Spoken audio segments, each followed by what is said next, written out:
लोकसभा निवडणूक शीर्षक देताना मला बदलावं लागलं, विचार करावा लागला. 2024ची लोकसभा निवडणूक विनर विजेता कोण? कान्हा साहेब, कोण विजेता?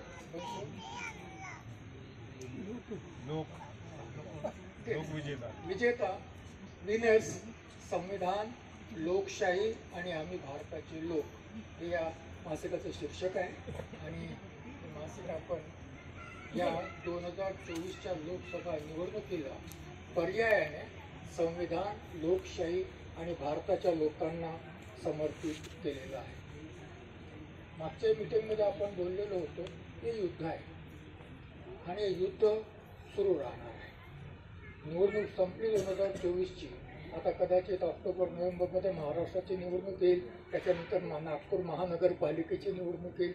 या सर्व निवडणुकांमध्ये आपलं हे युद्ध आहे. कारण निवडणुका आणि मताचा अधिकार हेच आपलं शस्त्र आहे.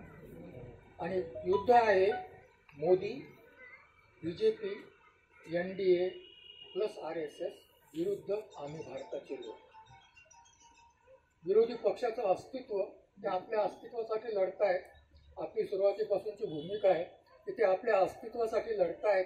संविधान आणि लोकशाही जिवंत राहिली तर तेही जिवंत राहतील, म्हणून त्यांना संविधान आणि लोकशाहीचा लढा लढावा लागत आहे. अन्यथा त्यांच्या अस्तित्वासाठी ती लढत जर संविधान आणि लोकशाहीसाठी लढली असते तर लोकसभेच्या निवडणुकीत पराभूत झालेल्या सुनेत्रा पवार राज्यसभेवर निर्लज्जपणे, शब्द वापरतो, निर्लज्जपणे निवडून गेल्या असत्या.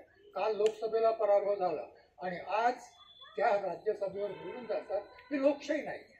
किमान डॉक्टर बाबासाहेब आंबेडकरांना अभिप्रेत ही लोकशाही नाही आहे. डॉक्टर बाबासाहेब आंबेडकरांना अभिप्रेत लोकशाही जर आपल्याला अस्तित्वात आणायची असेल तर आपल्याला संघर्ष करावाच लागेल. भारताचं संविधान प्लस लोकशाही विरुद्ध धार्मिक बहुसंख्याकांची हुकुमशाही, हे आपले युद्ध आहे. 2014 पासून सातत्याने नरेंद्र मोदीच्या नेतृत्वात सर्व हिंदुत्ववादी शक्ती, मी फार काळजीपूर्वक शब्द वापरतोय, सर्व हिंदुत्ववादी शक्ती धर्माच्या नावावर हिंदू मताचं ध्रुवीकरण करून या देशामध्ये धार्मिक आधारावर बहुसंख्याकांची हुकुमशाही प्रस्थापित करण्याचे प्रयास करत आहेत. एकदा ही हुकुमशाही प्रस्थापित झाली, मोदीच्या मृत्यूनंतरही मोदीला मुलबाळ नाही, त्यामुळे दुसरा मोदीच्या कुटुंबातून कोणी प्रधानमंत्री होणार नाही, परंतु ही हुकुमशाही मात्र जिवंत राहील. कारण ही हुकुमशाही एका व्यक्तीची नाही, ही धर्माची हुकुमशाही आहे आणि त्यामुळे जिवंत राहील. त्यामुळे आपलं हे युद्ध अशा प्रकारचं आहे. अशा प्रकारे आपल्याला विचार करावा लागेल. या युद्धामध्ये अनुसूचित जाती, जनजाती, OBC आणि अल्पसंख्याक यांची भूमिका अत्यंत महत्त्वाची होती. का महत्त्वाची होती? कारण या समाज घटकांना आणि बहुसंख्या हे 85% यांना जाणीव आहे की संविधान आणि लोकशाही जिवंत राहिली तर आम्हाला माणसासारखं जगता येईल, अन्यथा आम्हाला माणसासारखं जगता येणार नाही. मनुस्मृतीचा उल्लेख नंतरही केला जाईल. मनुस्मृतीचा उल्लेख आपण करतो. मनुस्मृतीच्या काळामध्ये अल्पसंख्याक नव्हते, परंतु आजच्या अल्पसंख्याकांना मनुस्मृतीचा आदर्श मानणारे RSSचे द्वितीय सरसंघचालक पडवळकरजी ते म्हणतात की अल्पसंख्याक आमचे शत्रू आहेत आणि स्पष्टपणे म्हणतात. ते अल्पसंख्याक स्पष्टपणे म्हणतात शत्रू आहे. आणि जर्मनीने हिटलरच्या राजवटीमध्ये ज्यूंना ज्या पद्धतीने वागवलं होतं त्याच पद्धतीने इथे हिंदू राष्ट्र अस्तित्वात आल्यावर त्यांना वागवलं जाईल. ते सबस्टँडर्ड राहतील. आणि दुसरीकडे ज्या अल्पसंख्याकांना जाणीव झालेली आहे ते अल्पसंख्याक म्हणतात संविधान आहे म्हणून आम्हाला अल्पसंख्याक नाही तर आम्हाला भारतीय ही ओळख मिळालेली आहे. आणि भारतीय ही ओळख मिळालेली असल्यामुळे आम्ही या देशाचे नागरिक आहोत. या देशाच्या संविधानाने दिलेल्या मूलभूत हक्कासाठी आम्ही तेवढेच पात्र आहोत. आणि आम्हाला हे हक्क संविधानाने दिलेले आहेत. संविधान जिवंत राहील तर आम्ही आमचं अस्तित्व टिकवून ठेवू. संविधान आमच्यासाठी कदाचित ते बोलणार नाहीत, परंतु पुराणापेक्षाही पवित्र आहे. संविधान राहिलं तर पुराण राहील भारतामध्ये. लक्षात घ्या, मोठं अडचणीची बाब आहे. संविधान राहिलं तर कुराण राहील, संविधानच नाही राहिलं तर कुराणाचं अस्तित्व समाप्त होईल, पुराणाचं अस्तित्व समाप्त होईल. आणि त्यामुळे यांची भूमिका फार महत्त्वाची होती. मी अनेक वर्तमानपत्राचा संदर्भ या ठिकाणी दिलेला आहे आणि विश्लेषणाच्या आधारावर असं मांडण्यात आलेलं आहे. जसं सुरुवातीला मी म्हटलं की लढाई BJP विरुद्ध लोक होते, मोदी विरुद्ध लोक होते. आणि मग असं मानण्यात आलेलं आहे आपण सर्वसामान्य लोकांच्या सद्विवेक बुद्धीला कमी लेखण्याचं काहीही कारण नाही, कमी लेखण्याचं काहीही कारण नाही असं अनालिसिस असं म्हणतं. अनालिसिस असं म्हणतात की लोकांनी हे संविधान आमचं आहे स्वीकारलेलं आहे. लोकांनी हे संविधान आमचं आहे हे स्वीकारलेलं आहे. 2015 पासून वंदना संघ डिबेट्सवर जेव्हापासून काम करतो तेव्हापासून प्रत्येक संविधानाशी संबंधित कार्यक्रमामध्ये आपण हे मांडायचा प्रयत्न करतो की आम्ही भारताचे लोक या संविधानाचे निर्माता आहोत. संविधान आमचं आहे म्हणायला काय कारण आहे? का आम्ही म्हणावं संविधान आमचं आहे? कारण हे संविधान डॉक्टर आंबेडकरांनी निर्माण केलं म्हणून आमचं आहे असं नाही. जे डॉक्टर आंबेडकरांच्या विचारसरणीला मानत नाहीत त्यांनी का म्हणावं मग संविधानाला आमचं आहे म्हणून? तेही भारतीय आहेत तर ते डॉक्टर आंबेडकर असं म्हणत नाही, परंतु संविधान असं म्हणतं. हे संविधान लोकांची निर्मिती आहे आणि म्हणून या संविधानाच्या संरक्षणाची पहिली आणि अंतिम जबाबदारी ही लोकांची आहे, अन्य कोणाची नाही. पहिली आणि म्हणून मग या विश्लेषणामध्ये लोक बोलले नाही, उदारी बोलत होते. एकीकडे मोदी बोलत होते, दुसरीकडे विरोधी पक्ष बोलत होता, परंतु ग्रास रूटवर जे सुरू होतं लोक ऐकत होते. लोकांनी प्रतिक्रिया दिल्या नाहीत. लोकांनी व्होटिंगच्या माध्यमातून ज्या प्रतिक्रिया दिलेल्या आहेत त्या हे दाखवतात हे संविधान आमचं आहे आणि या संविधानाच्या संरक्षणाची जबाबदारी आमची आहे. ध्रुवीकरणाचे प्रयास नाकारण्यात आलेले आहेत. धर्माच्या आधारावर, रामाच्या आधारावर ध्रुवीकरणाचे प्रयास नाकारण्यात आलेले आहेत. उदाहरण आपण देऊया, 2 उदाहरणं क्लासिक आहेत, ती दिली गेली पाहिजे. या क्षेत्रात संविधान आणि लोकशाहीच्या संरक्षणासाठी कार्य करणाऱ्या प्रत्येकाने हा अंक अवश्य वाचावा. या अंकामध्ये आपल्याला संविधानाने लोकशाहीला असलेले सर्व धोके जाणवतील आणि मग या विरुद्ध लढणाऱ्या लोकांची शक्ती आणि क्षमताही जाणवेल. जितक्या अधिक लोकांपर्यंत आपण संविधानाने लोकशाही पोहोचवू शकू तितकी या संविधान आणि लोकशाहीच्या संरक्षणासाठीचे सामर्थ्य आपलं वाढेल. सामर्थ्य जगामध्ये डॉक्टर बाबासाहेब आंबेडकर म्हणतात 1941 साली रानडे गांधी आणि जीना ग्रंथ लिहिला त्यांनी. रानडेंच्या 101व्या जयंतीनिमित्त जे भाषण दिलं त्या भाषणामध्ये म्हणतात कोणतंही विधान इन्क्लुडिंग संविधान, कोणतंही विधान इन्क्लुडिंग संविधान लोक स्वीकारणार नसतील तर कोणतंही सरकार ते लागू करू शकत नाही. कोणतंही सरकार ते लागू करू. लोकांनी नाकारलेलं कोणतंही विधान सरकार जबरदस्तीने कोणावर लादू शकत नाही. लादलं विद्रोह, लादलं तर विद्रोह. आणि मग अशा परिस्थितीमध्ये हे पोहोचवणं आवश्यक आहे. जितक्या आपण जबाबदारीने हे पोहोचवू तितकी आपली शक्ती आणि सामर्थ्य वाढणार आहे. जगामध्ये उदाहरणं आहेत. इस्रायलचं उदाहरण आपण नेहमी घेतो. इस्रायलचं उदाहरण क्लासिक एक्झाम्पल आहे. आपल्याच पक्षाच्या नेतृत्वाविरुद्ध लोक संविधानाच्या संरक्षणासाठी उभे राहतात, लढतात. जर जाणीव झाली तर डॉक्टर बाबासाहेब आंबेडकर 17 डिसेंबर 1946च्या संविधान सभेतील पहिल्या भाषणात म्हणतात, त्यावेळी संविधान अस्तित्वात यायचंच होतं 17 डिसेंबर 1946, त्यावेळी डॉक्टर बाबासाहेब आंबेडकर म्हणतात, देश मोठा आहे, कोणताही नेता मोठा नाही, कोणताही पक्ष मोठा नाही आहे, कोणत्याही नेत्यापेक्षा कोणत्याही पक्षापेक्षा देश मोठा आहे. देश जर संकटात असेल, देश म्हणजे भूभाग नाही, देश म्हणजे लोक, लोक म्हणजे लोकांचं स्वातंत्र्य, लोक म्हणजे लोकांचे हक्क, लोक म्हणजे लोकशाही, लोक म्हणजे संविधान जर संकटात असेल तर सर्वांनी आपले पक्षभेद, आपले नेतृत्व संबंधीचे आपले संघर्ष सगळे बाजूला ठेवून आपण संविधानाच्या संरक्षणासाठी, लोकशाहीच्या संरक्षणासाठी एकत्र आलं पाहिजे, असा बाबासाहेबांचा संदेश आहे. आणि त्या दृष्टीने या अंकामध्ये आवश्यक ती सर्व माहिती देण्याचा प्रयत्न करण्यात आलेला आहे. एक आणखीन अनुसूचित जाती जनजाती संबंधीचं थोडंसं स्टॅटिस्टिक्स अवेलेबल झालेलं आहे, तेही मी आपल्याला सांगतो, म्हणजे आपली भूमिका काय होती तेही आपल्या लक्षात येईल. आरक्षित जागा 2019ला भाजपला अनुसूचित जातीच्या 46 जागा मिळालेल्या होत्या. 2024ला या जागा 30 झालेल्या आहेत, -16. NDAला 54 जागा होत्या, 39 झालेल्या आहेत, -15 आहेत.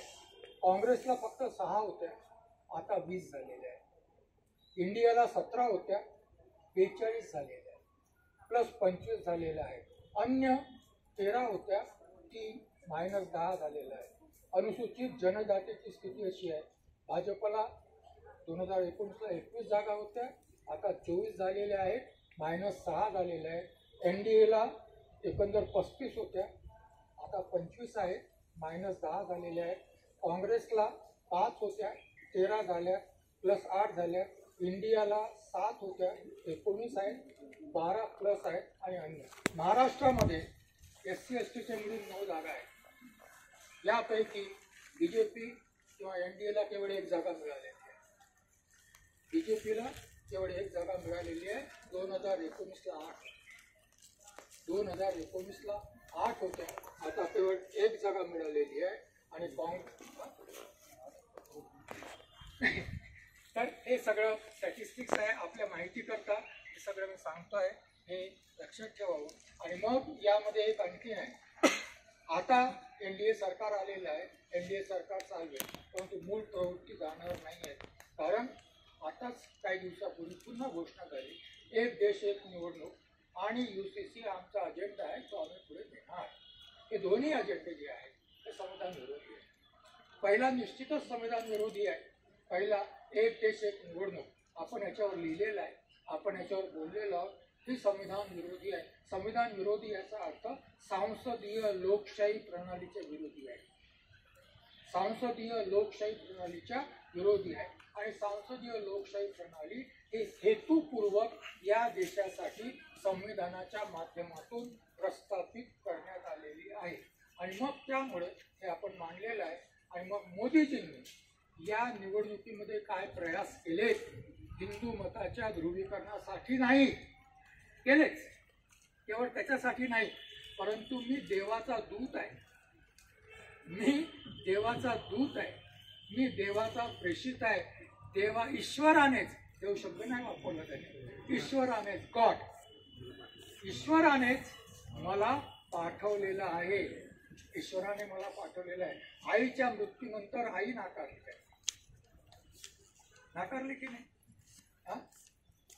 जैविक पद्धतीने माझा जन्म झाला आहे असं मला वाटत नाही असं जेव्हा म्हणतात तेव्हा आईला नाकारलं गेलं.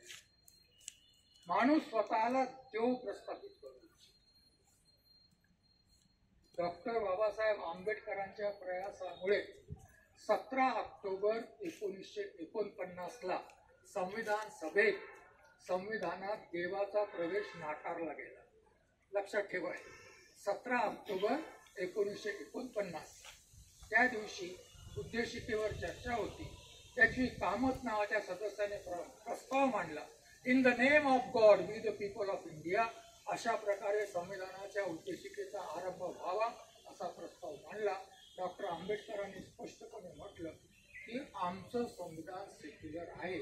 तुमचे देव असतील नसतील ते माझेही, जर काही असतील तर ते माझ्या घरी आहे.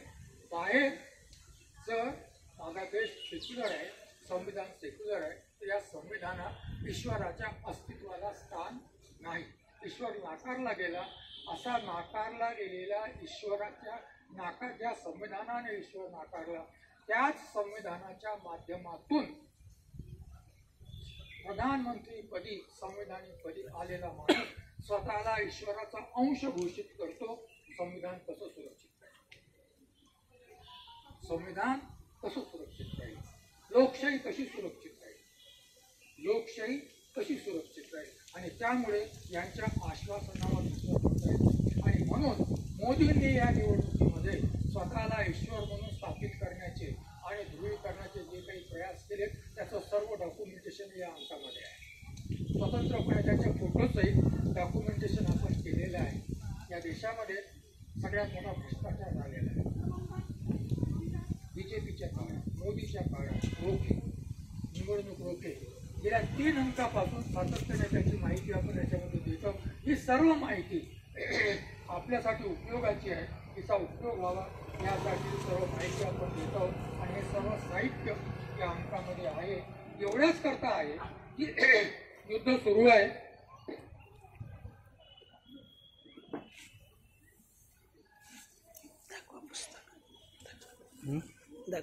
युद्ध सुरू आहे आणि युद्ध सुरू राहणार आहे. विधानसभेची निवडणूक येत आहे. विधानसभेमध्ये आपल्याला हा टेम्पो कायम ठेवायचा आहे. पुढच्या अंकाची तयारी आपण करत होतो. हा अंक उशिरा एवढाच कसा झाला की 4 जूनला निवडणुकीचे निकाल लागले. 6 जून पर्यंत मला हे सगळे मॅटर तयार करावं लागलं. आणि मग एवढ्या घाई गर्दीत आपल्या दिलीप मिश्रांनी हा अंक आपल्या हाती दिला. त्याबद्दल आपण सर्व त्यांचं अभिनंदन करूया.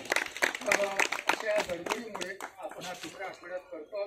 पुढच्या अंकाचा माझा विचार होता की मला असं वाटलं की निवडणूक झालेली आहे, कदाचित या महिन्याच्या शेवटपर्यंत अर्थसंकल्प मांडला जाईल. परंतु अर्थसंकल्प या महिन्यात मांडला जाणार नाही आहे. लोकसभेचं अधिवेशन 24 तारखेला सुरू होत आहे. परंतु या फक्त राष्ट्रपतीचं भाषण होईल. राष्ट्रपतीच्या भाषणावर आधारलेला ठराव मांडला जाईल आणि मग सत्र समाप्त होईल. जुलैमध्ये बजेट अधिवेशन आहे. त्यामुळे मग कदाचित ऑगस्टचा अंक आपला बजेटचा अंक असेल. म्हणून जुलैच्या अंकासाठी एक विशेष विषय आहे का आपण ठेवलेला, की विषय असा आहे की संविधान आणि लोकशाही मानणाऱ्या, अर्थात डॉक्टर बाबासाहेब आंबेडकरांची फिलॉसॉफी मानणाऱ्या महिलांचं 2024च्या निवडणुकीत योगदान. डॉक्टर मॅडम, कारण आपण सर्व बोलतो, परंतु महिलांचं जर काही योगदान असेल तर काही रेकग्नाइज केलं पाहिजे, स्वतंत्रपणे रेकग्नाइज करावं. म्हणून पुढचा अंक आपण याच्यावर देतो. कदाचित पुढच्या अंकाला थोडाफार उशीर होण्याची शक्यता आहे. 3ऱ्या आठवड्यापर्यंत तो अंक आपला होईल. आणखी काही गोष्टी आपल्या निदर्शनास आणायच्या आहेत. अनायसे आज अतिथी म्हणून आपल्याला फुललेले लाभले. काल मी त्यांच्या नेतृत्वात जे काही आंदोलन झालं, त्यांच्या नेतृत्वात त्या आंदोलनात सहभागी व्हायचं मला संधी मिळाली आणि मला फार बरं वाटलं. तिथेही बोललो, आजही बोलतो की युवा आंबेडकरी समाजातील युवा अधिक सजग आहे, अधिक सजग आहे. आपल्याला असं वाटतं की आपल्यामध्ये येत नाही, आपल्याबरोबर बसत नाही. काल आपणही नव्हतो तिथे, ही तक्रार करू शकतो. काल आपणही नव्हतो तिथे, कोण होतं, ही तक्रार करू शकता. त्यांची तक्रार चुकीची आहे का, हे तक्रार करू शकता. कुठे ना कुठेतरी हा समन्वय घडून यावा. आणि युवा नेतृत्व पुढे येत आहे, युवा नेतृत्व पुढे येत आहे आणि त्यांच्या नेतृत्वात हे मुद्दे जर पुढे जर जात असतील तर आपण सर्वांनी त्यांना सपोर्ट करणं आवश्यक आहे. मला असं वाटतं हे मुद्दे येत्या विधानसभेच्या निवडणुकीबद्दल जिवंत असावे. हा फक्त हाच मुद्दा नाही. आपण विचार करतो आहोत सप्टेंबरचा अंक कदाचित शक्य असेल तर महाराष्ट्राचं जे नवीन शिक्षण धोरण आहे, या शिक्षणाचा आराखडा जो त्यांनी दिलेला आहे, ज्यामध्ये रामदासाचे श्लोक, ज्यामध्ये गीता, ज्यामध्ये मनुस्मृती वगैरेचा उल्लेख हा जो आहे, हाही प्रश्न आपण जिवंत ठेवू इच्छितो. सुखदेव थोरातांनी यावर आपली प्रतिक्रिया निश्चितच व्यक्त केलेली आहे. आपण त्यांचं अभिनंदन करूया. सुखदेव थोरात सारखा माणूस म्हणजे विद्यापीठ अनुदान आयोगाचे माजी अध्यक्ष जेव्हा एखाद्या अशा शिक्षणाच्या प्रश्नावर मत व्यक्त करतात तेव्हा त्याचं वजन फार वेगळं असतं, त्याचं महत्त्व फार वेगळं असतं.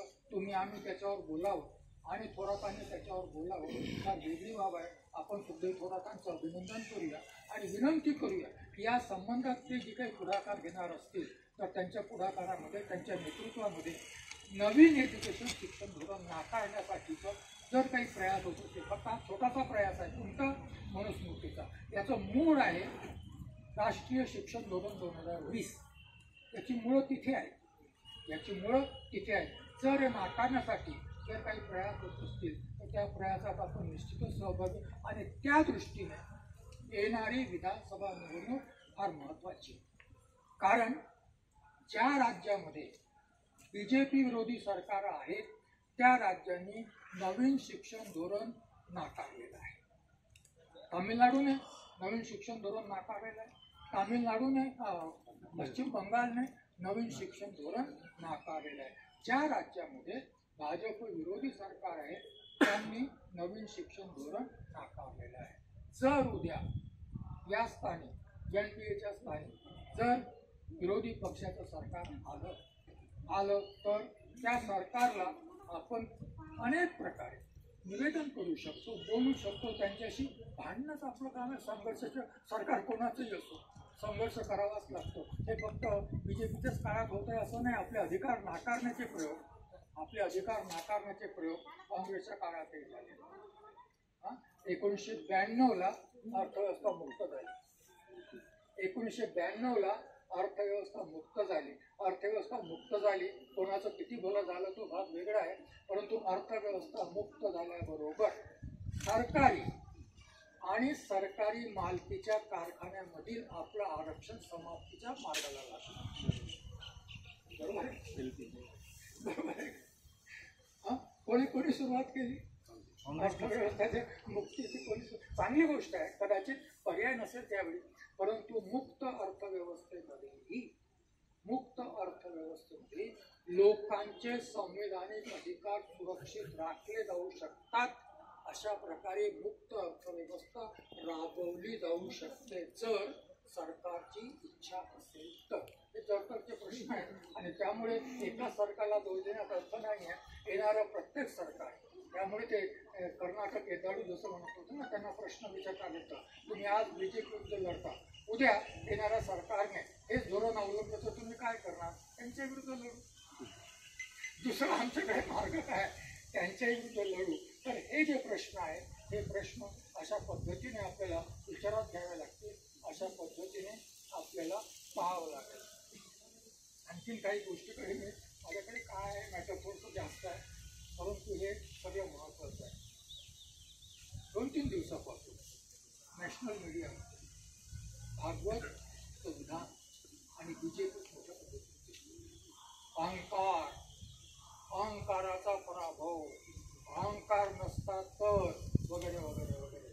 आणि दुःख आहे ना, जेव्हा BJPचा अध्यक्ष म्हणतो आम्ही आता मोठे झालो, आम्हाला आता RSSची गरज नाही, त्यामुळे आता बोलायला सुरुवात झाली. तेव्हा नाही बोललो, आता बोलायला सुरुवात झाली. परंतु मागे आपण बोललो होतो जेव्हा त्यांचा तो शिक्षा वर्ग सुरू झाले होता, कार्यकर्ता शिक्षा वर्ग सुरू झाला होता, तेव्हा आपण बोललो होतो की माणसं घडवायला लागतात. हे शिकलं पाहिजे आपण त्यांच्याकडून. माणसं घडवावे लागतात. घडवण्याचा प्रयोग सुरू होत आहे. ते 40 दिवसाचं शिबिर त्यांना आयोजित केलं होतं. 960 कार्यकर्ते संपूर्ण भारतातून आलेले होते आणि त्याचा समारोप झाला. 10 तारखेला त्या वर्गाचा समारोप झाला आणि तेव्हा मग भागवतजी बोलतात. त्या अहंकार वगैरे वगैरे विषय नाही, पण ते जे बोलतात त्याची दखल आपल्याला घ्यावी लागते.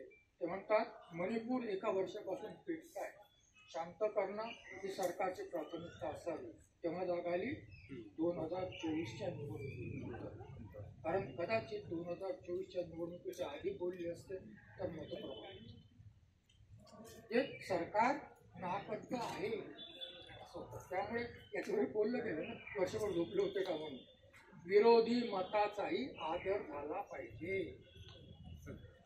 विरोधी मताचा आदर झाला पाहिजे, जरूर आदर झाला पाहिजे. विरोधी मताचा आदर आम्ही करतो ना. आम्ही म्हणतो की विरोधी मताचा जाहीरनामा हा पाकिस्तानने लिहिलेला आहे. आम्ही आदरच करतो ना, हा आदर आहे ना. पाकिस्तानने लिहिलेला आहे.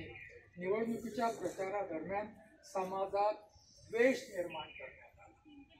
कोणी निर्माण केला? कोणी निर्माण केला? भागवतजी कोणी निर्माण केला? विचारलं पाहिजे भागवतांना की द्वेष कोणी निर्माण केला. नाव नाही घेणार. द्वेष निर्माण करण्यात आलेला आहे.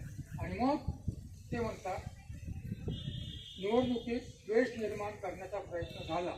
आणि मग त्यांचं एक महत्त्वाचं आहे जे जाती व्यवस्थेवर आहे, ते आपल्याला समजून घ्यावं लागेल. समाजात एकात्मता व संस्कार होईल. आपला समाज विविधतेने नटलेला आहे, मात्र आपल्या सर्वांचं मूळ एकच आहे. तो मजेदार आहे. आपल्या सर्वांचं मूळ एकच आहे. म्हणजे गोळवलकर म्हणतात आम्ही सर्व हिंदू आहोत. या देशातले सर्व आम्ही सर्व हिंदू आहोत. हे आपलं सर्वांचं मूळ एकच आहे. सर्वांनी एकत्रित होऊन चालायला पाहिजे. दुसऱ्याच्या मताचा सन्मान करायला हवा. आपल्या पूजांवर श्रद्धा ठेवून इतरांच्या पूजा पद्धतीचा सन्मान करायला हवा. आणि इतरांच्या पूजा पद्धतीचा सन्मान करावयाचा असेल तर बाबरी मस्जिद पाडून राम मंदिर बनवायला हवं. इतरांच्या पूजा पद्धतीचा सन्मान करायचा असेल तर बाबरी मस्जिद पाडून राम मंदिर बनवायला हवं. आणि मुसलमानांना स्वतंत्र जमिनीचा तुकडा देऊन तुमची मस्जिद तिथे बांधा, एवढे आम्ही उदार आहोत हेही दाखवलं पाहिजे. कारण आम्ही उदार आहोत. तुमचं पाडलं ना तर तुम्हाला तिथून बाजूला जाऊया. इतरांचा सन्मान या रीतीला आपण विसरलो तेव्हापासून आमचं पतन झालं. या रीतीला आपण विसरलो तेव्हापासून पतन जातात. तेव्हा विसरले आणि पतनाला केव्हा सुरुवात झाली माहिती आहे? आपण आपल्याच भावंडांना अस्पृश्य म्हणून बाजूला ठेवलं. लिसन टू इट. आपण आपल्याच भावंडांना अस्पृश्य म्हणून बाजूला ठेवलं. वेद आणि उपनिषदात याला आधार नाही. कोण म्हणतात? आंबेडकर नाही म्हणत. आंबेडकर श्रीराम बनसोड नाही बोलत आहे. ते कोण बोलतात? परंतु इथे जर त्यांनी एवढं जोडलं असतं की वेद उपनिषद आणि मनुस्मृती त्याला आधार नाही असं जर जोडलं असतं तर कदाचित फार बरं झालं नाही का? मनुस्मृती जर जोडली असती तर फार बरं झालं असतं. मनुस्मृती विसरले की काय? काही स्वार्थी लोकांनी रचलेलं ते जाळं आहे. अस्पृश्यता भेदभाव कालबाह्य आहे. समाजात एकता हवी. समाजात अन्याय झाल्याने एकमेकाबद्दल द्वेष अविश्वास आहे. दुसऱ्यांच्या मताचा सन्मान करायला हवा. अन्यायाप्रती असलेल्या संतापापुढे लोक नाराज आहेत. त्यांना सोबत आणायला हवं. जुन्या गोष्टी भूतकाळात जमा करा. शक्ती संपन्न शील संपन्न बरा. रोटी बेटी व्यवहार व्हायला पाहिजे असंही ते म्हणतात. रोटी बेटी व्यवहार व्हायला पाहिजे असेल ते म्हणतात. मला असं वाटतं वंदना संघाच्या वतीने आपण भागवतांना एक छोटंसं 2 अक्षराचं पत्र लिहूया. पहिलं त्याच्यामध्ये लिहू की आम्ही तुमच्या या विचारांचं खरंच स्वागत करतो. फक्त 2 गोष्टी तुम्ही घोषित कराव्यात अशी तुम्हाला विनंती करतो. पहिली गोष्ट अशी की आम्ही गोळवलकरांचं we are our nation of define plus Manusmriti नाकारतो. ही पहिलं घोषित करावं. आणि उद्यापासून आमच्यापैकी कोणी स्वतःला ब्राह्मण म्हणून घेणार नाही हे आम्ही घोषित करतो. 2 गोष्टी झाल्या तर बाकी सगळं जातं ना. बाकीचं काय शिल्लक आहे? आम्हाला काय आम्हाला नको आहे. आम्हाला मार केली कुंजी माळी भंगी म्हणून घेण्यात आम्हाला काही सन्मान वाटतो असं काही नाही. आम्ही तर तेव्हाच सोडायला तयार आहोत. आता 2 गोष्टी तुम्ही कराव्या की उद्यापासून मी स्वतःला ब्राह्मण म्हणणार नाही. आणि म्हणून ब्राह्मण नाही म्हणून मी मनुस्मृती नाकारतो आणि गोळवलकरांची फिलॉसॉफी नाकारतो. हे असं जर झालं तर कदाचित अधिक चांगलं होईल असं मला वाटतं. तर आपण लिहायचं कसं? बिलकुल बिलकुल लिहायचं एकीकडे डिक्लेअर पत्र बरोबर. एकीकडे भागवत असं म्हणतात आणि दुसरीकडे आंतरराष्ट्रीय स्तरावर काय प्रयास सुरू आहे ते पहा. ही मोठी बातमी आहे टाइम्स ऑफ इंडियाला. इंग्लंडमध्ये निवडणुका होणार आहे. इंग्लंडमध्ये निवडणुका होणार आहेत आणि 10 लाख हिंदू त्या ठिकाणी आहेत. हिंदू भारतीय नाही आहे. लक्षात ठेव काय बोललं जातं ते पहा. काय बोललं जातं. 10 लाख हिंदू त्या ठिकाणी आहेत जे तिथले नागरिक आहेत. ते आता भारतीय नाहीत पण भारतीय मुळाच आहेत.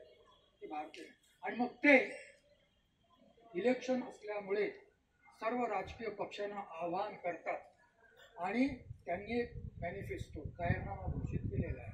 त्या जाहीरनाम्यामध्ये काही मागण्या आहेत आणि मग त्यांचं म्हणणं असं आहे की जो आमच्या विहाराला जो कॉर्पोरेटर उभा राहणारा उमेदवार आमच्या विहाराला इतके लाख रुपये देईल त्याला आम्ही मत देणार असा आमचा अजेंडा असतो. आपल्याकडे असा आमचा अजेंडा असतो. असा त्यांनी घोषणापत्र दिलेलं आहे. मग तो कोणत्याही पक्षाचा चालतो ना. आम्हाला पैशावर नाव थोडंच लिहिलेलं असतं भाजी बनसं चालतं. तर यामध्ये 13 महत्त्वाच्या हिंदू संघटना आहेत आणि याच्या पाठीमागे इंग्लंड, अमेरिका आणि संपूर्ण युरोप खंड आणि अमेरिकेमध्ये संघर्ष सुरू आहे. दलित विरुद्ध हिंदू संघर्ष सुरू आहे. केम्ब्रिजमध्ये, ऑक्सफोर्डमध्ये किंवा स्टॅनफोर्ड युनिव्हर्सिटीमध्ये, कोलंबिया विद्यापीठामध्ये संघर्ष सुरू आहे. इव्हन आर्टिफिशियल इंटेलिजन्स सारख्या टेक्नॉलॉजीच्या क्षेत्रामध्ये संघर्ष सुरू आहे. कारण जिथे हिंदू गेला तिथे जात घेऊन गेला. अडचण काय? जिथे हिंदू गेला तिथे जात घेऊन गेला. आणि म्हणून आम्ही जरी आमची जात नेली नसली तरी जेव्हा आम्ही संपर्कात येतो तेव्हा आमची जात आम्हाला जाणून दिली जाते. इंग्लंडच्या पार्लमेंटमध्ये प्रश्न विचारण्यात आला आणि आश्चर्य म्हणा, भेद म्हणा, योगायोग म्हणा, प्रश्न विचारणारी मुसलमान खासदार होती आणि तिने बिल मांडलं इंग्लंडच्या पार्लमेंटमध्ये की जर जाती आधारित भेदभाव केला जात असेल तर त्याला प्रतिबंध करण्यात यावा या संबंधी बिल. कोलंबिया विद्यापीठाने तसा कायदा केला. एआयच्या क्षेत्रामध्ये काम करणाऱ्या संस्थांवर हा कायदा लागू झालेला आहे. अमेरिकेमध्येही सर्व सुरू आहे आणि त्याच्यामध्ये आपल्याला परिचित नाव आहे सूरज एंगरे. अमेरिकेमध्ये वॉइस स्कॉलर आहे आणि त्याच्या माध्यमातून हे सगळे आंदोलनं मोठ्या प्रमाणात सुरू आहेत. त्यावर एक चांगलं पुस्तक आहे, बरीचशी पुस्तकंही त्याच्यावर येत आहेत. आणि मग ही काय मागणी करतात? हिंदू विरोधी द्वेष पसरवण्यात येत आहे. इंग्लंडमध्ये हिंदू विरोधी द्वेष पसरवण्यात येत आहे. याला धार्मिक द्वेष संबंधित अपराध म्हणून घोषित करण्यात यावं, तसा कायदा करण्यात यावा. एवढंच नाही तर हिंदू विरोधी हिंसाचार होत आहे. भारताच्या सार्वभौमत्वावर आघात केला जातो. ब्रिटिश पार्लमेंटमध्ये जर भारतामध्ये अनुसूचित जाती, जनजाती, अल्पसंख्याकांवर अन्याय अत्याचार झाले आणि त्या संबंधीचा प्रश्न ब्रिटिश पार्लमेंटमध्ये विचारला गेला तर त्यांना वाटतं की भारताच्या सार्वभौमत्वावर आक्रमण. तुम्ही गाजावर बोलणार, इस्रायलवर बोलणार, अमेरिकेवर बोलणार, जगाच्या शांततेसाठी बोलणार, तुमच्या पायाखाली काही घडत असेल तर त्यावर कोणी बोललं तर तुम्हाला चालणार नाही. मोदीजी म्हणतात, मोदीजींनी एक आपली स्वतःची इमेज अशी तयार करून ठेवलेली आहे की मोदीवर टीका म्हणजे भारताच्या सार्वभौमत्वावर टीका. कधी काळी इंदिरा इज इंडिया हे बोललं गेलं. इंदिराही समाप्त झाली. आज कालपर्यंत 2024च्या निकालापर्यंत बोललं जात होतं. 2029 नंतर कदाचित पुन्हा बोललं जाईल. जर आपण सजग नाही राहिलो तर बोललं जाईल मोदी इज इंडिया. आणि त्यामुळे मोदीच्या विरुद्ध बोललं की इंडियाच्या विरुद्ध बोललं जातं असं बोललं जात आहे.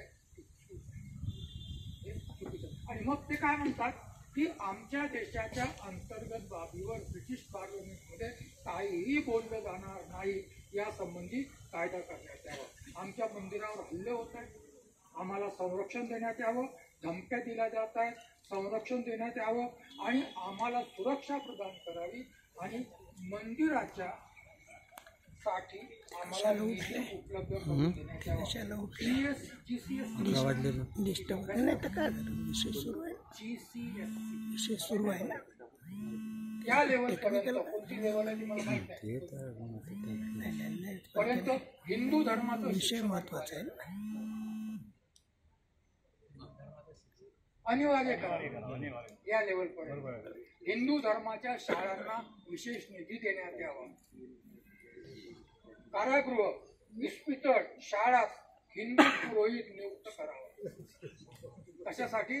जर हिंदू कैदी असतील Global Commission of Stability of Cyberspace. नाही, it is concerned with आणि गडबड विचार शांत बसेल तर हिंदू धर्माच्या विषय शाळांना चांगला सुरू आहे. आणि पुरोहित नियुक्त करावा.